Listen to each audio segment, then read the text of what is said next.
आपला टाइप 11.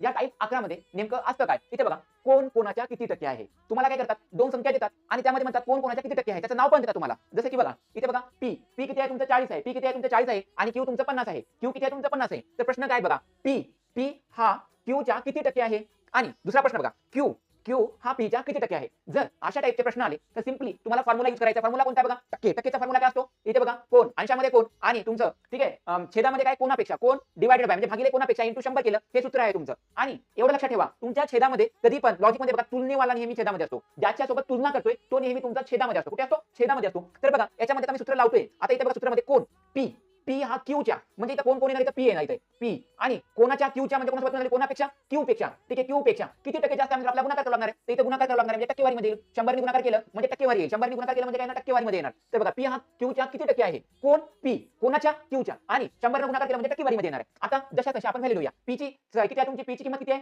किमती लिहायचे. पी ची किंमत बघा पी ची किंमत 40 तुमची 40 लिहिलं ठीक आहे आणि क्यू ची किंमत किती आहे तुमची 50 आहे 50 लिहिलं गुणिले आहे गुणिले 100 आहे 100 तर ते पर्सेंटेज मध्ये येणार तर पर्सेंटेज मध्ये. तर बघा इथे या झिरोनं हे झिरो माझं कट झालं या झिरोने हे झिरो कट राहिलं झालं 40 × 10. आता बघा इथे 40 × 10 भागिले उरलं काय माझं 5 उरलं काय उरलं 5 उरलं. इथे बघा मला माहित आहे 5 2 10 5 1 5 5 2 10 म्हणजे किती झालं माझं 40 × 2 म्हणजे टक्केवारी येते. टक्केवारी लिहिणं महत्त्वाचं आहे. इथे टक्केवारी लिहिलं मी 40 × 2 80 म्हणजे 80% झालं. किती झालं 80% झालं. म्हणजेच बघा याचा मीनिंग काय आहे याचा मीनिंग काय याचा अर्थ काय आहे पी हा क्यूच्या 80% आहे. काय आहे 80% आहे. बघा जर 100% आपला 50 असेल तर क्यू हा 40% आहे. आता बघा आता लॉजिकल बघा म्हणजे बघा इथं क्यू 100% आहे म्हणजे पी किती झाला 80% झाला. ठीक आहे तुलना कोणासोबत झाली क्यू सोबत. आता हा दुसरा प्रश्न बघा क्यू हा पीच्या किती टक्के आहे. आता कोणासोबत तुलना करतोय तू बघा आता इथे पी सोबत तुलना करतोय. कोणासोबत तुलना करतोय तू पी सोबत. कोणाची तुलना करतोय क्यूची तुलना करतोय. तर सूत्रामध्ये बघा क्यू हा पीच्या किती टक्के आहे ते काढायचं आपल्याला. तुलना कोणाची करतोय आपण क्यूची करतोय.